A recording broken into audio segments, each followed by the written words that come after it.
Alright, so as per usual, I forgot to have our timer David actually read the timing constraints. Can you please do that really quick? Oh, of course. So these, what was it, regular speeches, 5 minutes for green. At the 6-minute mark, I will raise the yellow beacon.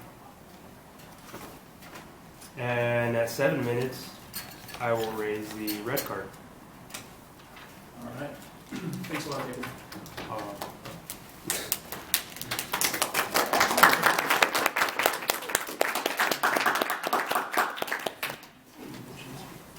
I'd like to now call up our next speaker. You all ready, Cavin? With his speech, Evaluate to Motivate, Cavin.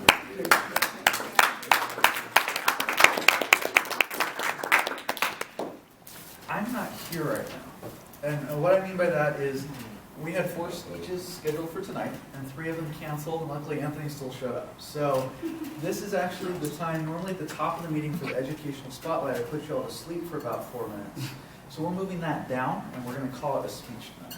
But we're actually, it's going to be a little meta, because we are talking about how to evaluate, and right after this, we'll have evaluations. So it's going to be a little inception here at Toastmasters. We're going to get this started up, and I want to say, Anthony, until tonight, I always thought the phrase choking a seagull was just a euphemism. But, there you go.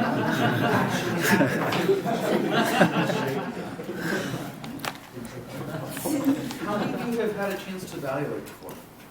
None. A few. I think those evaluating tonight might be doing it for the first time, so luckily you get to give a speech about how to evaluate. It should be pretty interesting. When it comes down, it'll be a 2 to 3 minute process for people to evaluate, and there's a lot you can pack in those 2 to 3 minutes. And we're going to go over some of those things tonight. Can I have you turn off the lights a little bit so we can see our screen? Is that too much? No, yes, of course. Okay. This is from a pre-packaged Toastmasters goodie called the Successful Club Series. Think of it as like a non-religious sermon. And it's about to evaluate to motivate. It's a little alliteration. Evaluations benefit speakers. How do we, in this case Anthony and myself, and whoever's going next week, benefit? It provides immediate feedback. We get to hear how well or how horrible we did. And that is a very nice thing to get. Offering methods for improvement. When the evaluators come up, they get to speak to us on what we can do better. And that's the whole goal of why everyone came to Toastmasters. Either here you were brought by your significant other unwillingly, or you're here because you want to learn how to speak better. Building and maintaining self-esteem. This is where you get to say nice things to the people speaking, even if you have to dig really deep to find nice things to say about the people speaking. Evaluating by the tell and sell approach. When the evaluator talks and the speaker listens, magical things can happen. There's communication happening, and that's one of the goals of Toastmasters as well. How do you evaluate effectively? Before the speech, talk to the speaker about manual objectives. Now, my speech tonight is not a good example from this because it's actually not from our manuals. But for Anthony's, he was giving speech number 6. And I think it's called vocal variety. And so if you open your Confident Communicator manual, every speech has objectives. There's some in the speech and there's some that you may personally have. You want to say, with this speech I want to drop the number of ums I do. Or with this speech I want to make it the full 5 minutes. Or this speech I don't want to faint and fall on the floor. Whatever your individual objectives for the speech are, those should be respected as well. So the manuals are just the first one. Evaluation guidelines. What is the goal of the speech? Well, what is the proper way to give the speech, and are you meeting those goals? Any concerns? You may have special needs with your speech. I don't know what those would be, but it depends on the speech. Sometimes they're very long. Sometimes they involve some elaborate props. We had Casey here last semester involved drawing with the speech. I've given one, actually the accent one before, and that you need some special needs with that one before. During the speech, even if you have to fake it, show that you're interested. And just pretend for like the 5 to 7 minutes there. But show that you are interested in the speech. Put yourself in the position of the speaker.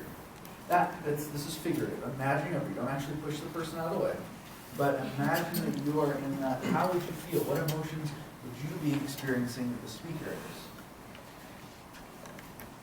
Take notes. This one, I could not give an evaluation without taking notes. So I've given a few evaluations now, but I have to scribble and write things down, and I apologize for those of you doing it right now with the lights off. I didn't think about that. Take notes, and those will be your friend when you get up to give the evaluation. During your evaluations, choose your words carefully. Words can pack a whole lot of punch.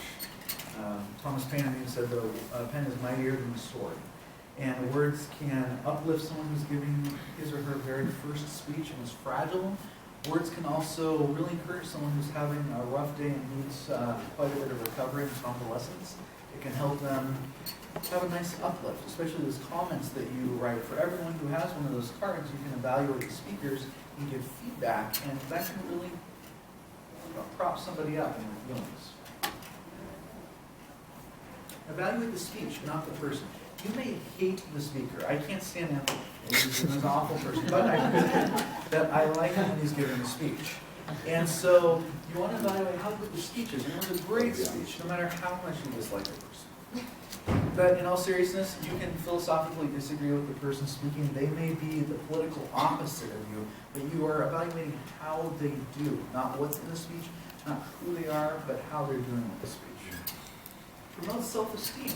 Again, even if you can't stand a speaker, I won't name any names, you promote self-esteem. You say, I love that you got up to speak. I've never heard it given that way. What did an old boss of mine call them? He said, they are warm fuzzies. You promote these little things that are free. It doesn't cost you anything. You're giving nice perks to show someone what they do well, and you're promoting those. It's sort of the carrot approach, and the carrot and stick approach. Avoid being disingenuous.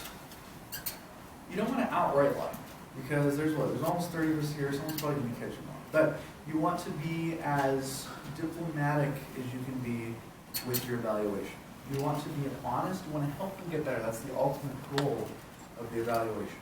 But you don't want to make things up, because nobody wins when you do that. That's what speeches are for. Okay. Honest evaluations are upbeat and encouraging while offering suggestions for improvement. We often talk about the sandwich method. You get up here when you're evaluating and you say something that was great about the speech, things that you genuinely like, hopefully things that surprise you that you haven't seen before. And then you sort of work into the harder part of the speech where you have to say things that you didn't really like about the speech or didn't work for you, or things you would have liked to see better. And that can be the hardest part, because people don't want to hurt each other's feelings. And that can be one of the more difficult parts, but it's important. That's how a person improves. But then you end, again, on the good note, that other crust of the sandwich. And you say something, hopefully not only that they did well, but something they can apply to everybody's speeches in the future, or most people's speeches in the future. You want to use this person as a model for other speakers. Now, one thing that I don't like seeing in evaluations, and this is a personal tick, I guess, is I don't like seeing a speaker being compared against another speaker. I don't like, if I'm the second speaker up, I don't say, I wish you could have done this like so-and-so. If any of you have siblings, you probably know what that's like. Why can't you be more like your older brother, older sister? It hurts. It's annoying. Maybe that's me as the youngest, but that's not a great feeling to have. It doesn't help promote self-esteem. So it's great not to compare two speakers. That's what we have the voting for, I guess, at the end of the night. But it's good to offer ways for them to improve. And that's why you can offer somebody's speaking as an example while you're doing the evaluation. In closing, connect your opening statement.